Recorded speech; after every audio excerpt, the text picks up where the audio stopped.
Welcome to the Tuesday, February 18th regularly scheduled Board of Education meeting. If you could take a moment to silence your cell phone and then join me in the Pledge of Allegiance, please.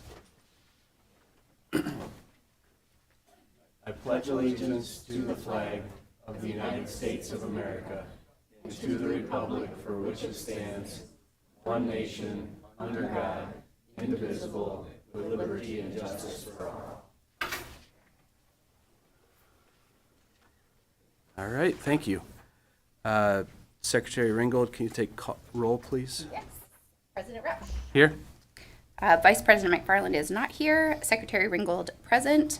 Treasurer Lauterbach. Member Blasey. Here. Member Craig is not here. Member Horowitz. Present. Thank you.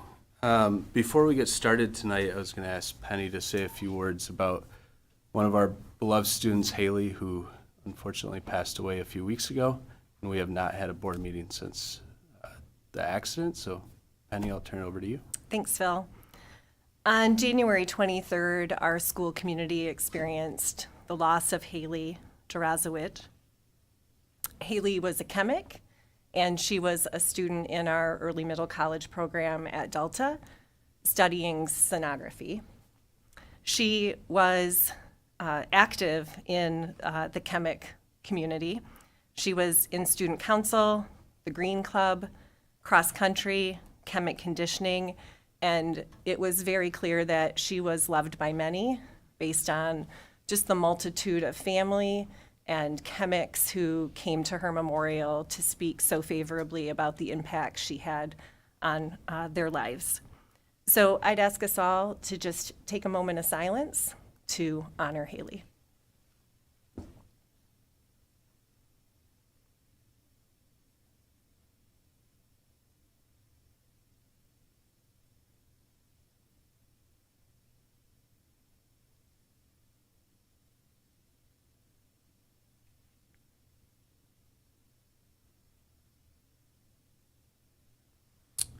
Thank you, Penny. Thank you. Moving forward with our agenda tonight, we'll start with item number 2, the consent agenda. Item 2.1, our approval of the meetings from the January 21st organizational and regular meeting. Item 2.2, the below staff are being recommended for hire as listed in the agenda packet. Item 2.3, the below staff have announced their resignation effective on the dates as listed in the agenda packet. Item 2.4 is approval of the payment of the school system's bills for the month of December 2024 as listed in the check registers prepared by Ms. Holderby in the amount of $7,913,492 is recommended. The distribution of obligations by fund is included in the documentation. And then finally, item 2.5, approval is requested to authorize legal payments to the below list of professional legal fees through in law PC for $3,407.50 dated January 30th, 2025. I'll take a motion to approve the agenda, or items 2.1 through 2.5. Approval of the consent agenda items 2.1 through 2.5. Support. Motion by Lauterbach, support by Horowitz. Any discussion? Seeing none, all in favor of approving items 2.1 through 2.5, say aye. Aye. Any opposed? Motion carries. Item number 3, or presentation to the board. That's all right. Item 3.1, Shining Stars. Penny. Amy Rankin, come stand by me. Is this for you? Thank you.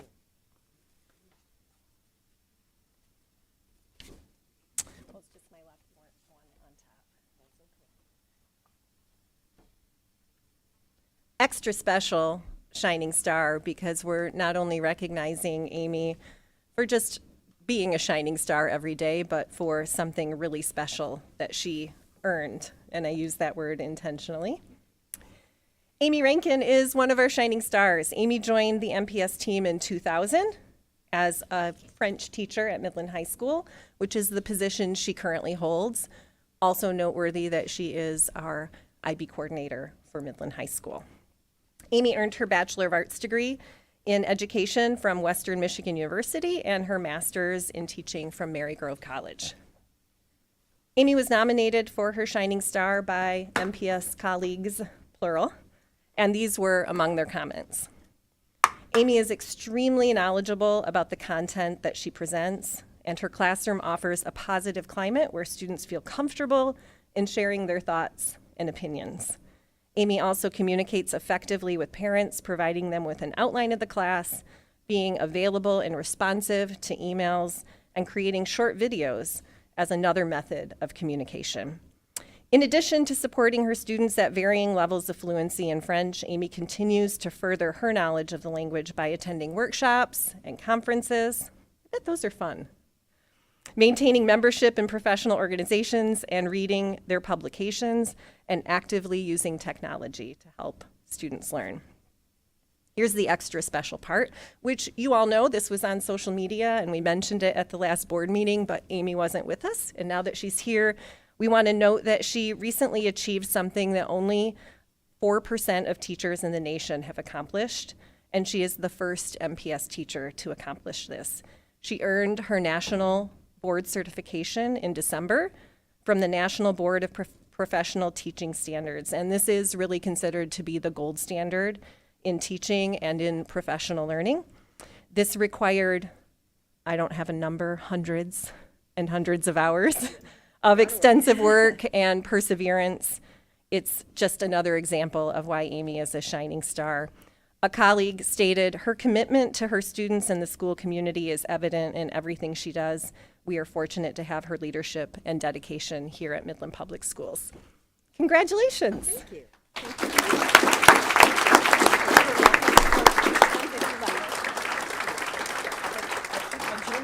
That's fine.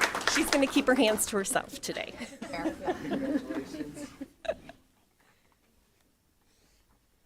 We're aware there are just a lot of colds and illnesses going around, and we appreciate it when people are willing to keep those things to themselves.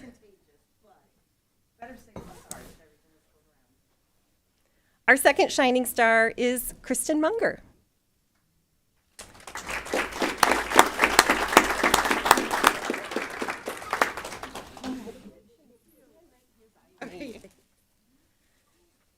Kristen joined the MPS team in 2019 as a paraprofessional at Chestnut Hill Elementary, the position that she currently holds in the district.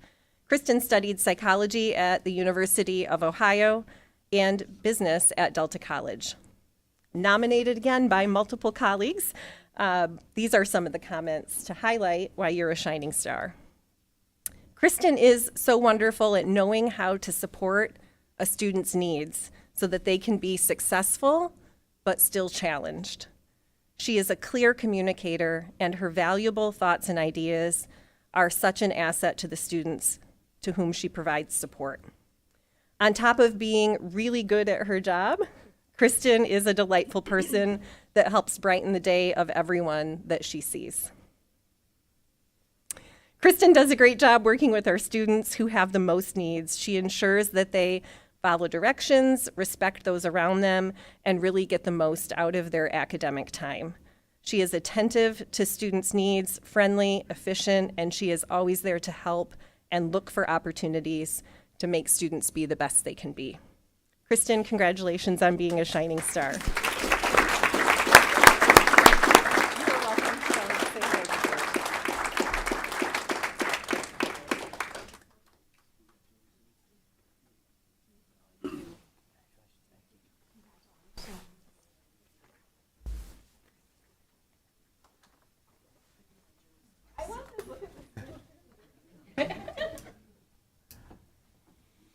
Well, congratulations, Amy and Kristen. Thank you for all you do for us. Welcome to stay also, but thank you. I'm gonna keep my germs to myself. Thank you very much. Very special.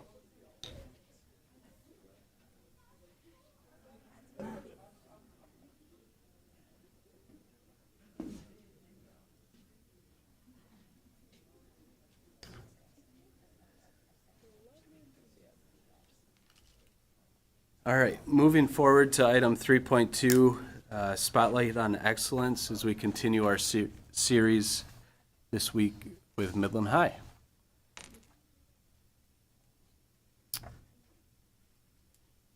Welcome. Hi.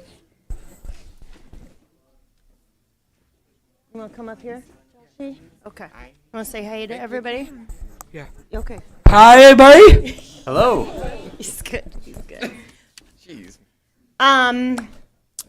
When we were charged with this, I was very excited in that any opportunity I get to celebrate Midland High, I am geeked.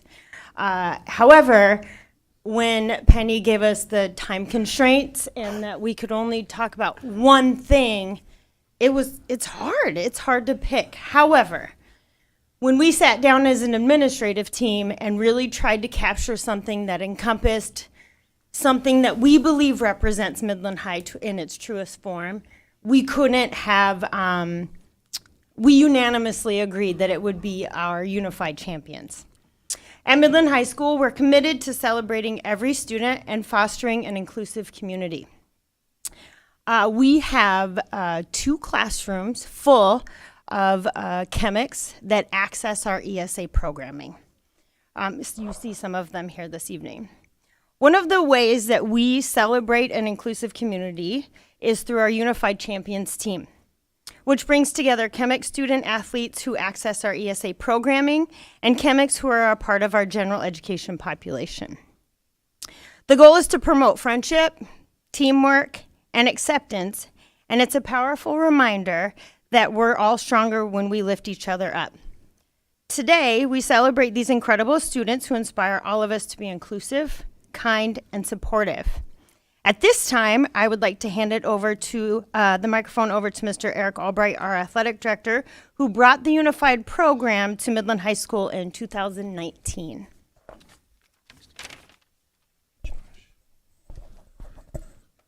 Thanks, Tila. For those of you who are unfamiliar, Unified Sports is a nationwide initiative that joins athletes with and without intellectual disabilities on the same team. This intentional inclusion demonstrates that training together, playing together, provide a quick path to friendship and understanding.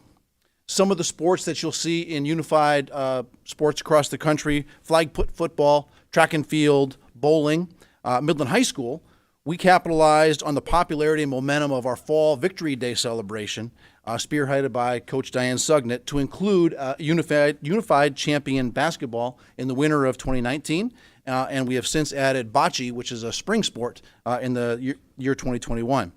Credit is due to some staff and volunteers who have really gotten this off the ground and increased its popularity. I want to name just a few: Dave Jenkins, Elaine Mahabir, current coaches Mandy Arnold and Katie Bradfield, and any number of paraprofessionals who've provided support at practice and at games. Unified basketball, if you have not seen it in action, is played by 2 partner athletes and 3 champion athletes on the court at the same time. Our team practices once a week, competes in inter-squad contests, as well as against some other schools' unified programs. The following hype video, matter of fact, came from a student of ours, Evan Kell, and was filmed during a recent game at Saginaw Heritage High School.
You don't need to hear from us any longer. I'd like to introduce some members of our team, and a couple of them would like to speak. So let me introduce Grayson Lampy, Ava Kontranowski, Kira Schaffner, Nicole Giardina, Erica Ahn, Ella Riddle, Josh McPherson, Braden Myers, and I'm going to invite Nicole to speak first, and then Josh McPherson's mother, Jessica Polis, is also going to speak.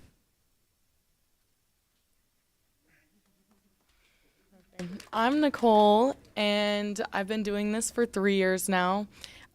Originally when Jenkins was coaching, and then Mrs. Mahabir helped out, and some of the current coaches. And I would say this has definitely been a unique experience. When someone asked me if I want to do it, I was like, what the heck is unified? Like, basketball, I cannot dribble a ball. I cannot shoot a ball. Like, this is not going to be good. I was so focused on myself. I was like, I don't think I can do this. And I got to practice and was feeling very anxious about it. But then I got to meet some of the kids, and seeing their faces when they make shots in a game changed all of that. It took all of that anxiety away. Seeing them run down the courts without us having to get after them to start running. Yep. Seeing them throw their arms up and scream as they run down the court after making a shot, as you just saw. Even when we lose a game, it's still very exciting, and it's still a thrilling, rewarding experience. And over time, you have get to make so many relationships and get to interact with these people that you never would have even known existed, because we don't normally have classes and you see them in the hallway and you don't know these people. But this really gives you opportunity to get to know the other partners and the players, and it gets you the opportunity to get to work with them and see them grow, and it's really just a very rewarding experience. And yeah.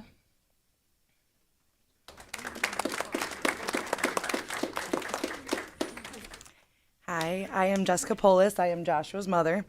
I stand here tonight filled with immense gratitude for this incredible opportunity that this basketball team at Midland High has provided for my son and so many other students.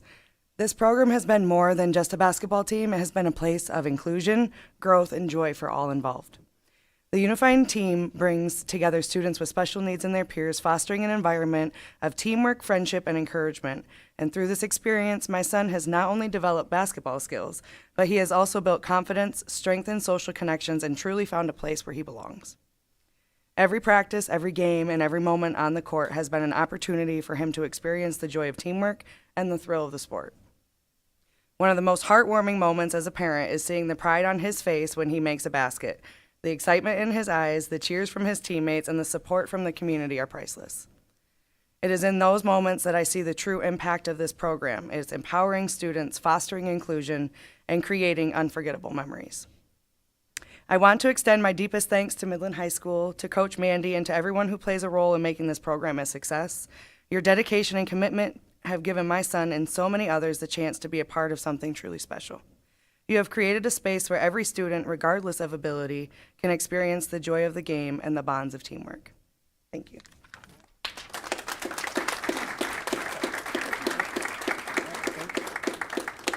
I'll just close by inviting you Tuesday night at Chemic Gymnasium. The team is going to celebrate senior night at approximately 7 o'clock. So if you're available, come on out and celebrate with our team. You have any questions for any of the kids or the coaches?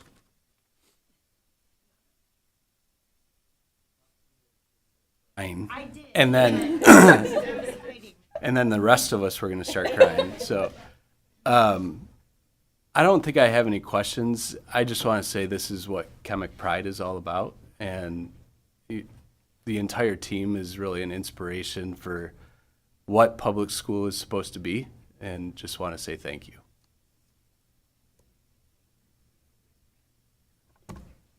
I have a question. Do you guys have a favorite game that you've played so far this year, and why was it your favorite game?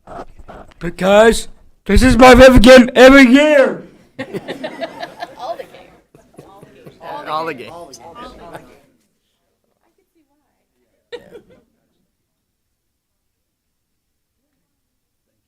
Thank you, everybody. I can answer real quick. I'm sorry. Hi, I'm Mandy. I'm the coach. I think we just heard they said they like playing inter-squad games because we play against each other, and so that's fun. But it was really fun playing against Heritage. It was their first year having a unified team, and we got some tremendous feedback from the coaches who are also teachers at the school, because they just said we set the precedent for what unified should be.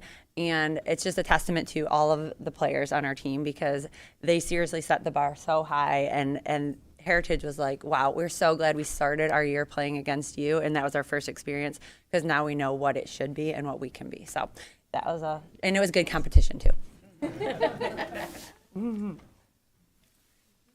Thank you. Thank you.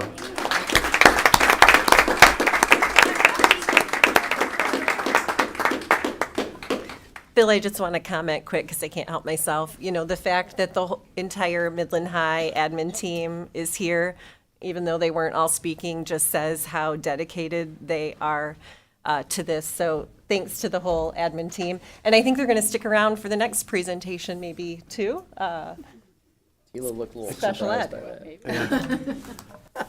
Maybe.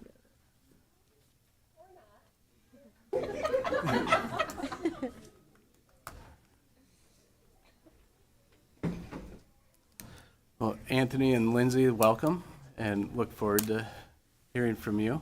Thank you. So hi, everyone. We're excited to be here today presenting to the board and the community.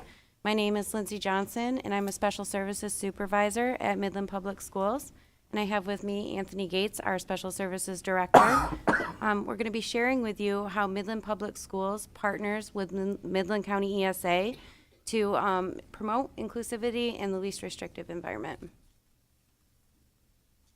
Thank you for that, Lindsay. And really, we thought what better opportunity having this be the occasion where Midland High was also going to be celebrating unified sports and really just to continue to enhance that conversation and talk a little bit about what that looks like and kind of how that partnership, certainly has blossomed at Midland High, but really extends across our district in all the things that we do.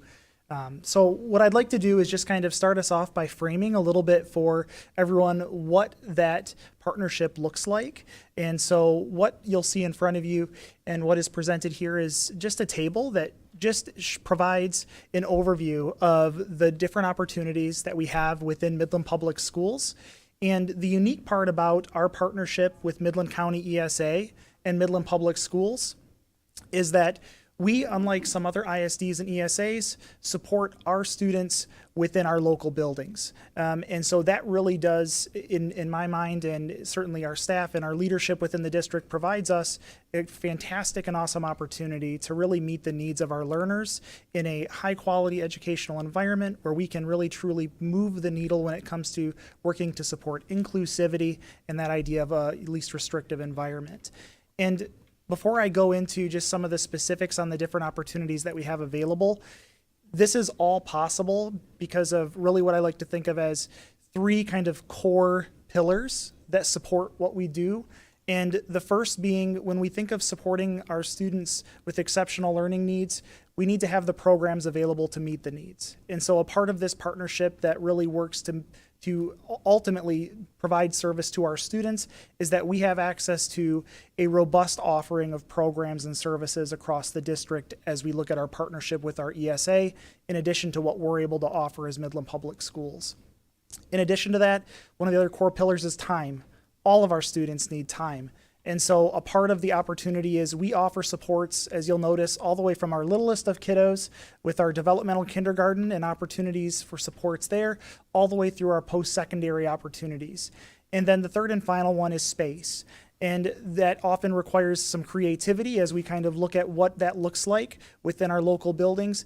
But it is the space to provide what I like to think of as a high-quality learning experience for all of our students.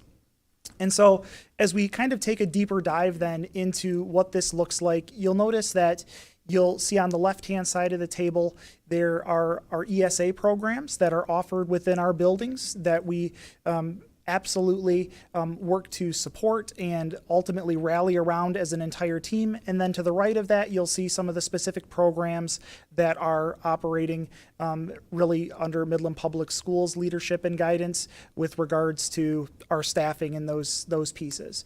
I will draw attention to just a few key things within this table. One super exciting piece, the pre-primary center. We did offer for the first time and open just this school year a Foundational Fives classroom. That really came on the heels of we continue to see growing needs within our county of our younger learning population, and those needs, as we looked at how we could meet those in partnership with our ESA, we're able to identify opportunities within that pre-primary center space to be able to meet the learning needs of those developmental kindergarten age students. As we move across the table, the other thing I would just like to draw some attention to is also our ASD programs that are supported by Midland County ESA. And the reason that I draw attention to that specifically is just because of the level of need there. That is a program that we continue to see needs within Midland County and specifically within Midland Public Schools. And so again, it's just a great opportunity for us to partner with the ESA and be able to offer opportunities for those programs to be supported within our local buildings. In terms of just understanding kind of how this program, the programming looks across the district then, you'll notice that internally, as we think about some of the local programs offered, we do offer programming for our students with emotional impairments. We offer programs for our students with mild cognitive impairments. And then we also offer programming in the form of resource room as well as collaborative room. And really how that interplays with one another, just in brief, is that our resource room programming, think of that as kind of the entry point for many of our students as we think about kind of supporting general academic needs and supports. And then as we start getting more specialized in the need, that's when we start looking oftentimes at many of our specific programs like an EI program or a mild CI program. And then once, if we do have a scenario, for example, where a student's needs may extend beyond that, that absolutely is when we start collaborating with and working with our partners with the ESA to be able to meet some of those more significant needs. And to kind of further dive into that conversation then of programming and just the dynamics that are at play with regards to our Midland County ESA and Midland Public Schools, there are defined roles then, roles in terms of how we're supporting students across the board, students that are within our ESA programs as well as within our Midland Public Schools programs. And specifically, it's important to note that those students that are engaging in our Midland County ESA programs, those are really designed and targeted for that low incidence, high impact population. And the reason that our Midland County ESA is really working in that space is that those staff that are engaged in that work have highly specialized training and skills and resources to be able to meet some of those more exceptional learning needs. And then when you look at the other side of that space and how we kind of come together and work in unison, Midland Public is working to support that higher incidence, low impact population. So our students that the needs aren't as significant. In addition to that, we also work to support, as I noted, with space to be able to provide that inclusive learning opportunity and environment for students. And then in addition to that, we also work to support and make sure that those students are able to get to the programs that they need to get the support that they need. And with all of that being said, this all works because we have a highly committed team that does work in conjunction with our ESA to make sure that we're meeting the needs of our students. And really it is of the utmost importance that all of our students are being supported in quality learning environments and working creatively to ensure that we're allowing that to happen. And with the current projections, as we kind of look for where we go in the future here, it is also important to note that the needs continue to be there. And we continue to need to foster this partnership, and we're going to continue to need to be creative within our current facilities in terms of what that looks like to be able to meet those pillars, right, of programming, time, space. And that is something that certainly we continue to navigate and address as a leadership team and as a staff. And, ultimately what it is this all comes together because we have a tremendous team that is willing to get in there and figure things out and make all of this possible.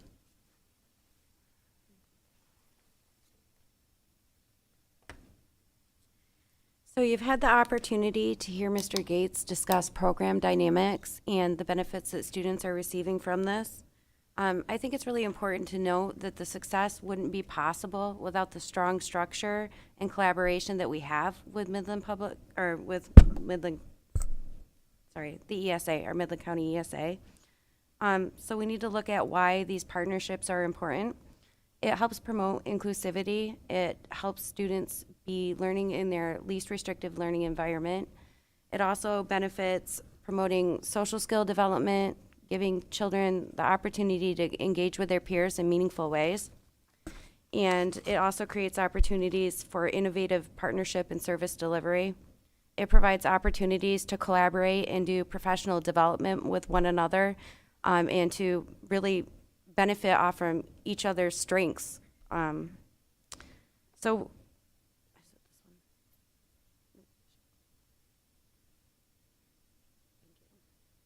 we really have like this great team of people working together, and we all have this common goal of just helping students to be successful.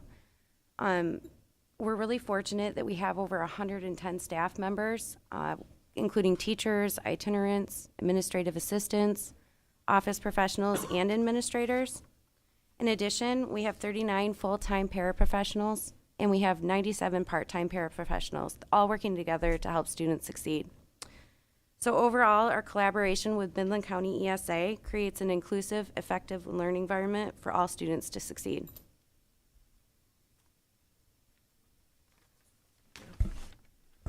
Thank you, Lindsay. Any questions that the board may have for us? Absolutely. Yeah. So I need you to go back to that slide that shows all those classrooms. So if you look up into the top corner up there and you see his key up there, it says number of classrooms in the parentheses. So how many classrooms are in those parentheses? Yeah, you'll notice that in particular when we look at space utilization, I would have to count them up briefly, but That's I would all just right. say I didn't expect you to I would answer. just say we are to the short of the question is we are absolutely running at maximum capacity right now based on the need that's present. Okay. So I wanted to break down the code a little bit because Anthony's phenomenal at what he does, and so is Lindsay. You never heard a complaint throughout any of that whole description of what those 110 people are doing. I'm going to break down the code of creativity means we don't have any place else to put anybody, period. So I'm going to complain for you because we have a job to do as a board. We have a job to do as the public. There is no more space for their programs. If they come to pick the school and say, I need another classroom next year, Mr. Bruton, I don't know what we're going to do. Well, interestingly, Brad, I did give Anthony fair notice that this question might come up. And it is true that the ESA will be requesting additional space from us, particularly in elementaries. I want to clarify and maybe just sharpen your point. Our elementaries are maxed out. Yep. We could potentially, in a couple of our secondary buildings, if necessary, think about program space, but where the real need is, and you are welcome to correct me if I'm wrong, it is really elementary. And you know that we've been sharing, we have art on a cart, world language on a cart, we have maker spaces that are now being used as full classrooms. To your point, we're out of space. And so Anthony was being a good partner and saying we're going to have to get creative, and we will, but it's a challenge. It is, and you know, certainly, I mean, I've already started because next year in many ways for us has already begun, and I've already started having conversations with Greg Kreider, who is our director of the ESA, and we are already having conversations about how we're potentially looking at needing up to 2 additional classrooms in the district at that elementary level, and potentially, trying to start the process of getting creative with what does this look like, so. Yeah, again, the needs are present. They're going to continue to be present, and absolutely need to continue to find ways to meet the needs of our learners as they come into our buildings. I just want to offer to reaffirm what we saw earlier, and since the Midland High team stayed, You know, it's a great example, though, of how we really believe in this shared model of education and really providing students with the most inclusive, best learning experience. And I like how Lindsay sort of mentioned it is about students who have needs, having their needs met, but you could see from our Spotlight on Excellence and our Midland High team that it really elevates the entire school community and culture when we really embrace these students and, frankly, the ESA staff as well as part of our school community. So we're going to figure it out, but I'm not quite sure yet how to get more space. We should be prepared, you all should be prepared as a board to know that this will likely mean more art on a cart or world language, those services being delivered in alternative ways. And I'll leave it at that. What other questions might you have for Anthony and Lindsay? To put a finer point on it, Brad, I think it's 56 if I did my mental math correctly. And to put that into perspective for the community too is, I want to reiterate that these are our students. They're MPS students that we partner with the ESA on to get additional support and collaboration with. And I was wondering if you could speak a little bit to the collaboration time and professional development and how do we do that as a district so that our staff, I think you said it was almost 100 teachers, really are the best teachers they can possibly be, and how do they get that additional training through the ESA? Yeah, so that's something that Greg Kreider and I, as he stepped into his role and I've stepped into this role, that has been absolutely a priority of ours, of how do we start bridging that gap between some of our staffs and bringing them together and really working in unison. And so we have worked to provide professional development opportunities off-site at the Sugnet building at the ESA, where we've invited in guest speakers that speak to high leverage practices, where we are working to develop cross teams between our EI program teams that we have within Midland Public Schools and the EI teams within our Midland County ESA, or our social work teams. So it is really just kind of looking for ways in which we can kind of bridge the gap and just make sure that we are all working, working towards the same goal and all working to support students. And that has really been something him and I have tried to make sure we work to really achieve and address. Great. Any other questions? All right. Well, thank you so much. Yeah, thank you. Appreciate it. Thank you.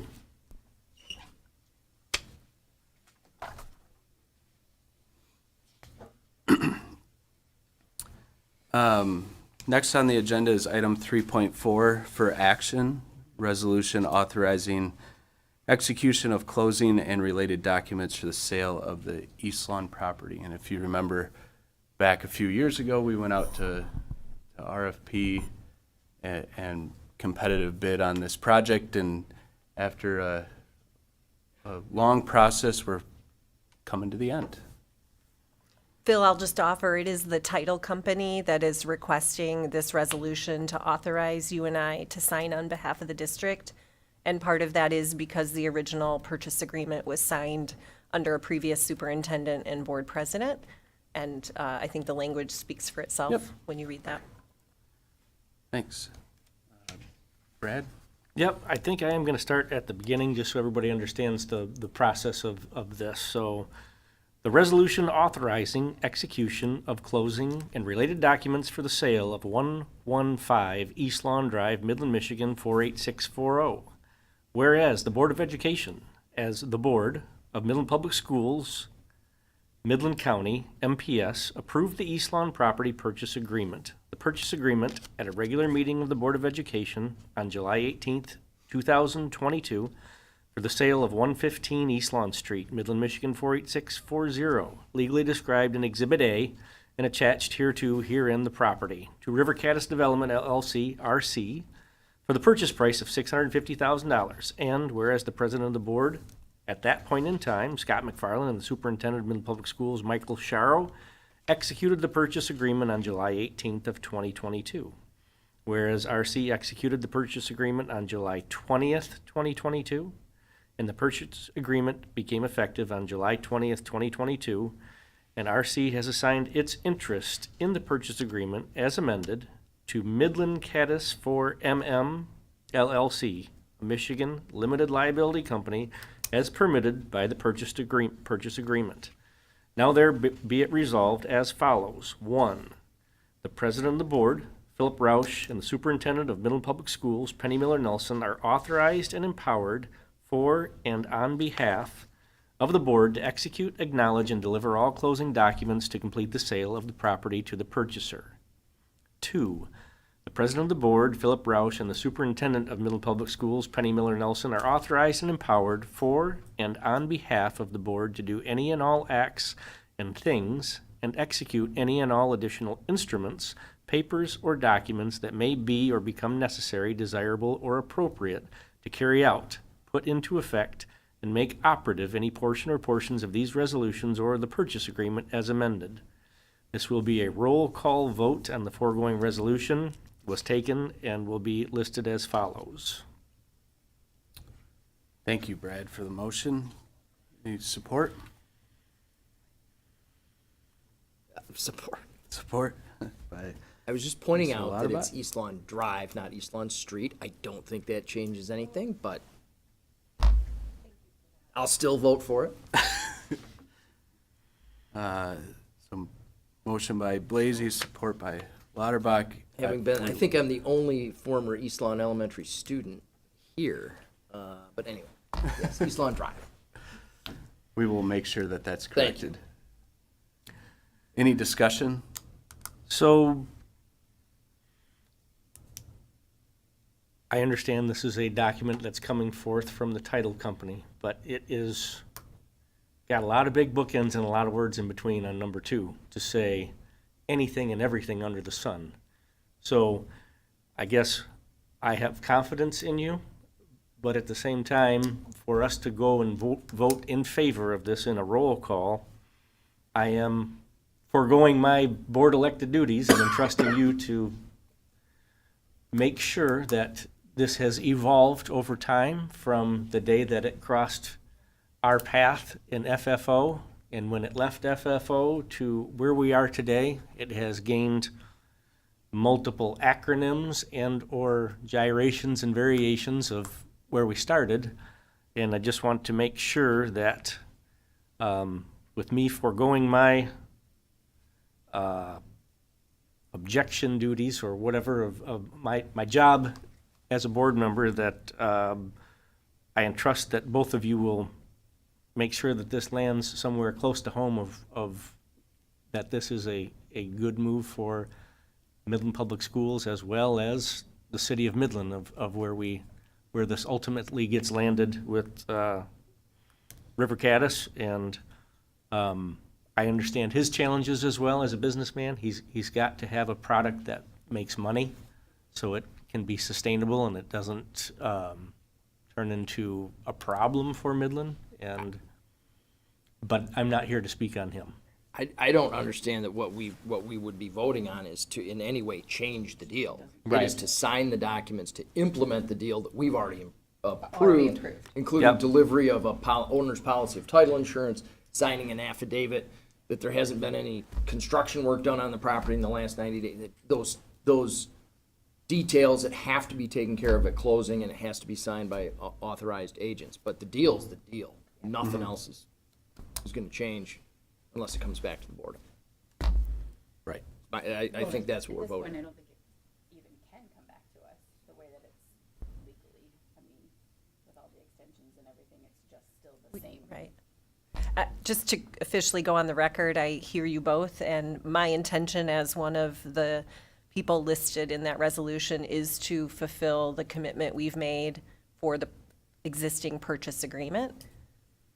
Likewise. Yes. Cool. I will say, I do think, and I did not catch it, so thank you, John. I do think that we should ask that they change, before you guys sign, they change the address. Yes.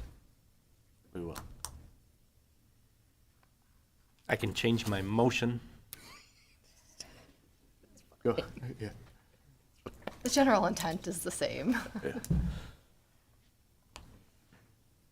If you are all comfortable with that, I'll reach out to our attorney tomorrow who drafted this and let him know that you are approving this with the recognition that it would be changed as necessary to reflect the legal name of the street, drive, of the drive. Thank you.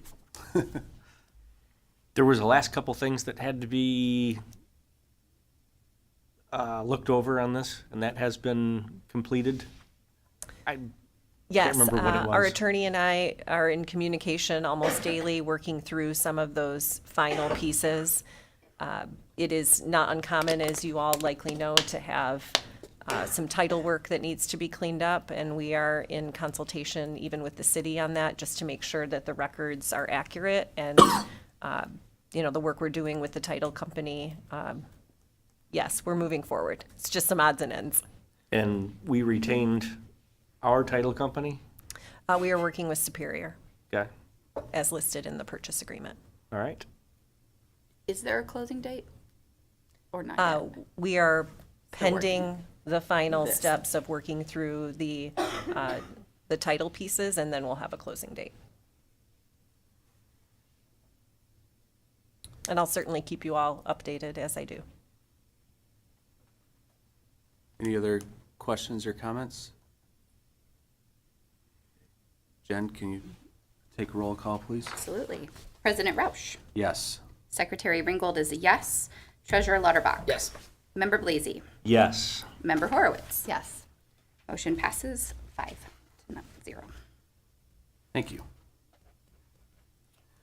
Item 3.5, we regularly have this on our meeting agenda, facility improvement bond proposal update.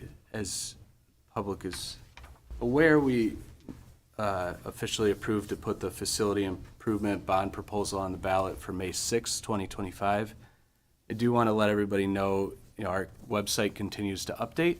There is a frequently asked questions document available on the website. It continues to improve. It has information about the school district, the proposal overview, discussion about the tentative timeline, how the series of bonds are broken up, how the proposal was developed, millage information if you want to look at your home value, comparative districts, and then breakdown about the legal language of the bond, what the bond can and cannot be used for, and then a number of FAQs. So please take a look at that, and then obviously let us know at any time if you have additional questions. The other thing that I wanted to talk about just real quickly is we had 3 areas where the board said we wanted to do additional work with our community partners and really leverage assets that are already in our community that we didn't think fit within the bond. Those were aquatics, arts and performance, and then finally robotics. Just to mention on aquatics, Penny and I have been working on a draft MOU with our attorney, or memorandum of understanding that we would put in place really as a result of the work that the aquatics committee did in town and with the board's blessing to really look at how do we become a good partner at the community center to build an 8-lane pool there as the best utilization of funds in our community, where the pool would get the most use at the community center and not in one of our buildings. Second, Anna's been working with the Center for the Arts on utilization of their facility and how we can rent space from the Center for the Arts when performances of our students get bigger than our central auditorium can handle. And Anna's been working through that with the Center for the Arts and making good progress on utilization of their space and renting time from them. And then finally on robotics, the Facilities, Finance and Operations Committee has been working on the potential purchase of a property, commercial property, where we believe that the robotics teams would actually utilize the space extremely effectively and result in a net savings for the district over a period of time comparative to the leasing of the facility that we're currently in. So all three of those are in motion as we continue to work through this process, and just want to give everybody an update on those. Any questions?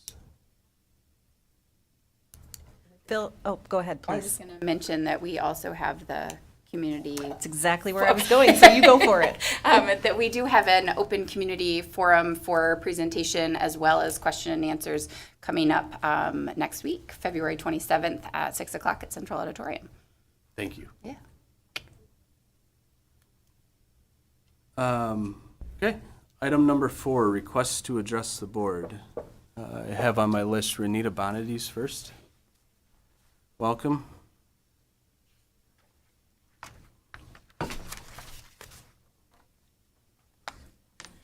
Good evening. Renita Bonadies. I've been attending these meetings for over 3.5 years now. Most meetings in the past 5 months were over 2 to 2.5 hours in length. It can be over an hour in the meeting before public comments are even heard. Then there was a community meeting in September last year to hear about the bond proposals, and it was scheduled as a 1-hour meeting. I see MPS has scheduled yet another public meeting on February 27th with the same structure. It is to be a 1-hour meeting again. Questions will be answered as time allows. So is this just another 50-minute presentation and allowing for only a handful of questions from the public? Do you really want to hear from the public and what others are thinking about this bond proposal? Will you as board members show up to this meeting? Only 2 of you were there and available to interact with the community in September. Isn't it important for all of you to be there? If you are really concerned about the input from the community for this massive decision, why not attend? Do a true true town hall meeting and let the questions be asked publicly and answered for all to hear. Leave the end time open, as people can leave when they have schedule interferences that need them to leave. Don't shut them down after just a handful of people out of likely 200 plus that will take time out of their busy schedules to attend and hear the true concerns of others, not just your projection of the benefits. Finally, I have not seen an agenda item calling for a discussion and vote on the cost to taxpayers for this special election. I know last time the information was never discussed in a board meeting or voted on, yet the cost was over $133,000 for the special election last May for the millage renewal. I'm sure this special election will cost as much or most likely more. Is the board not required to carry out all of their business in the public according to the Open Meetings Act? If so, how are you spending that amount of money without discussing it and voting on it in public for all of us to know what the real cost is to the taxpayer? We certainly have listened to much smaller amounts being discussed and voted on here. It really is time that this board becomes as transparent with the public about the business of the district as they claim to be. Like never telling the public about the lawsuits against you, but ducking into closed sessions with a generic Open Meetings Act reference. You were all elected to do better than this. Thank you. Thank you. Next on the list is Joe Bonadies.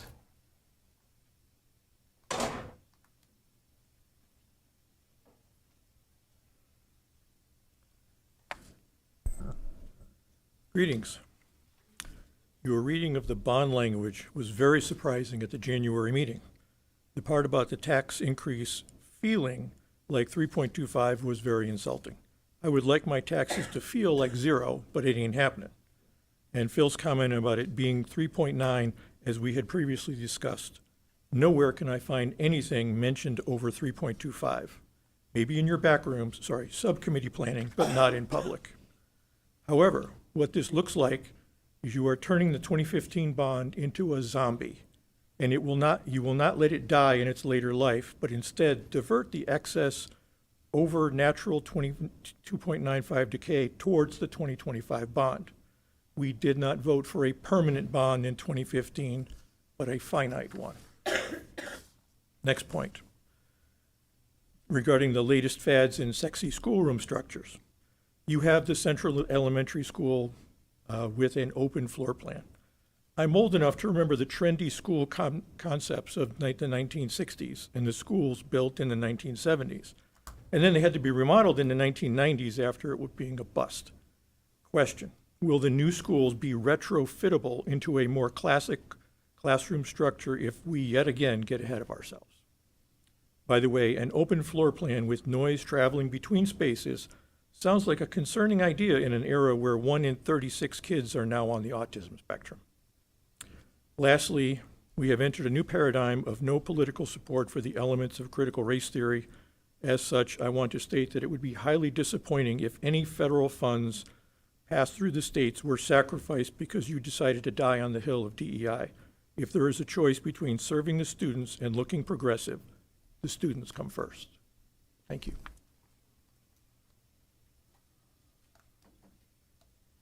Is there anybody else that would like to address the board?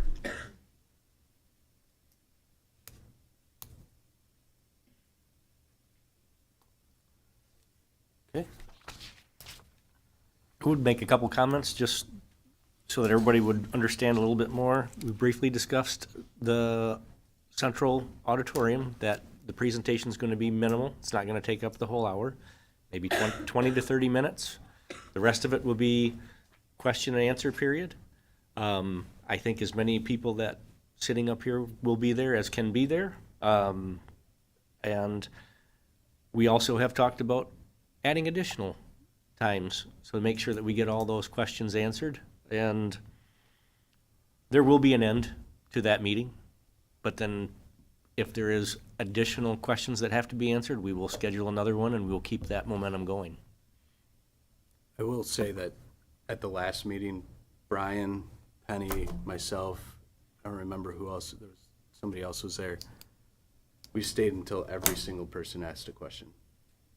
Not every question was asked in front of a mic because some people weren't comfortable asking in front of a mic. So then Brian and Penny and I all made ourselves available and stayed long after the hour was over. Will there be the opportunity to ask questions electronically like last time as well? Is that? Yeah, we can certainly figure out a way to do that. And, you know, I'm getting questions via email, and we still have on our website the opportunities to submit a question through the Connect. Thank you. So there are lots of ways, and happy to answer any questions, but we'll work on that too.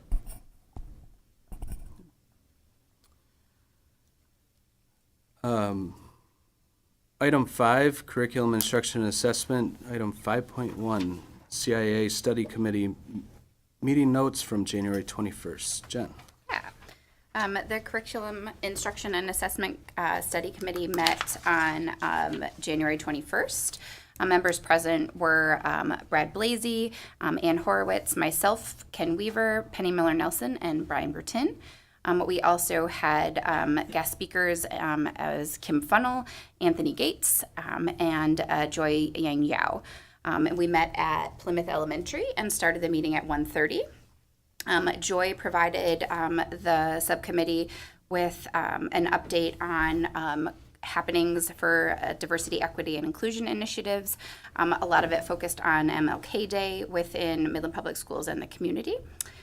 We had an update from Kim Funnell regarding Title I program at Plymouth Elementary, and then the subcommittee heard from Anthony Gates in regards to a special education program, some of what we saw tonight, plus some more in-depth information. The meeting adjourned at 2:45. Thanks, Jen. Yep. Item number 6 is FFO, and we have meeting minutes from February 3rd. Brad. Finance, Facilities, and Operations Study Committee meeting notes. Last time we met was February 3rd, 2025 at 5 o'clock. Members present were myself, John Lauterbach, Scott McFarland, Penny Miller-Nelson, and Brian Bruton. Daryl Dombrow did zoom in later in the meeting to discuss the bond proposal. Meeting location was here at the Administration Center. The meeting started at 5 o'clock. We've started out, as we usually do, with December financials. The financials were reviewed with the committee. Variances from year to year were discussed. Computer Labs Administration will propose ordering equipment to replace and upgrade equipment at all 14 secondary computer labs. Funds have been allocated from Series 3 bond proceeds. Robotics Facility. The committee discussed options for a robotics facility. Facilities Study Discussion. The committee discussed the upcoming proposal. The meeting adjourned at 6:30 p.m. Thank you, Brad. Item 6.2 for action, Computer Labs equipment purchase. Anna. Yes, administration is recommending awarding the computer lab replacement and upgrade project to multiple vendors to provide replacement devices and upgrades for all 14 computer labs at our secondary schools. The project totals $237,125 and is split between vendors as follows. Presidio for $196,157.50. People Driven Technology for $29,610. Vivo for $5,747.50, and Amazon for $5,610. This will be paid out of our Series 3 bonds, and further details regarding this proposed purchase have been provided in your board packet. Thank you, Anna. Can I get a motion for item 6.2, please? 6.2, the purchase of computer lab equipment. Support? Motion by Lauterbach, support by Ringgold. Any further discussion or questions on 6.2? All in favor of approving the computer lab equipment purchase in item 6.2, say aye. Aye. Aye. Any opposed? Motion carries. Item 6.3 for information, gifts totaling $6,017.16. Hannah. Yes, the total amount of gifts listed for information only tonight is $6,017.16. These gifts represent support for programs ranging from art supplies for Central Park Elementary to support for the Jefferson Cy Dogs robotics team and support for band, choir, and orchestra at all secondary schools. As is tradition, all donors are going to be recognized in the credits of this evening's broadcast and also through board correspondence upon your behalf. We are grateful for our community support of our students and our programs. Thank you, Anna, and thanks for everybody that made a donation. Item 7, Human Resources. Item 7.1 for information, the below staff members have announced their retirement on the effective dates. Good evening. Yep.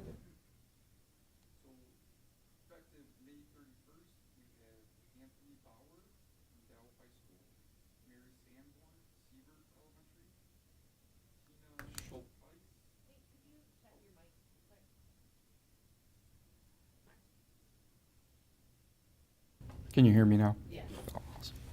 I'll repeat that.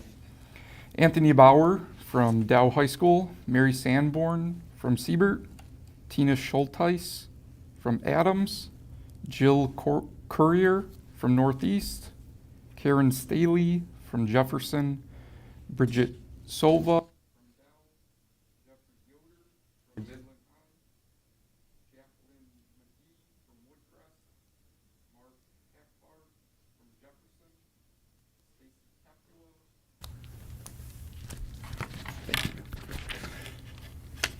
From Adams, Susan Price from Adams, Angela McMath from Midland High, and then also effective June 30th is Ann Poilette from Northeast Middle School. For paraprofessionals, retirement effective May 31st is Susan Roberson from Jefferson, and forgive me on this last name, Michelle Voyer from Plymouth Elementary, effective June 2nd. Few administrators here. Paul Schroll, from the principal at Siebert Elementary, effective June 30th. John Streeter, AP/AD at Dow, effective June 30th. Lisa Raby, admin assistant at Jefferson Middle School, effective June 1st, and effective June 30th, Diane Bush, office professional at Jefferson Middle School. Thank you, Nate. I think it's safe to say that it's a good thing this is a for information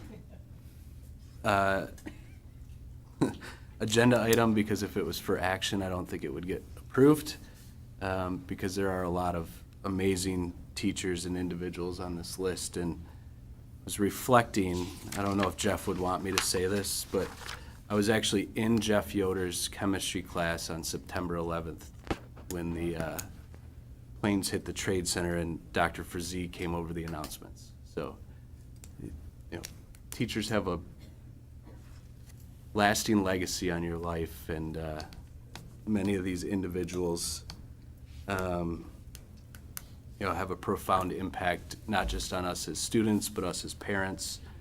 So thank you for your service, and greatly appreciate all you've done for the district, and wish you the best of luck in retirement. So, and Mark, we're not gonna let you go that far. We're gonna ask you to help out from time to time too. But item 7.2 for information. Nate. The board and staff extend their deepest sympathy to the following family. Camille Van Sickle, who passed away on January 23rd, 2025. Camille was employed with MPS as a teacher at Northwest Middle School, retiring in 2000. Thank you, Nate. Item 8, correspondence from the Board of Education. Item 8.1 are letters from the Board of Education to the following individuals and organizations as listed in the agenda packet. Item 9, scheduled activities for information. All regular and special meetings of the Board of Education begin at 7 p.m. at the Administration Building unless otherwise noted, and those dates and times are listed in the agenda packet, noting that we have a budget workshop coming up in April. That starts at 6:30. And then finally, item number 10, study session. Are there any points of clarification or questions that any board members have? Seeing none, I'll turn it over to Penny for some announcements. Just a few. I want to reiterate your sentiments about the list of retirees.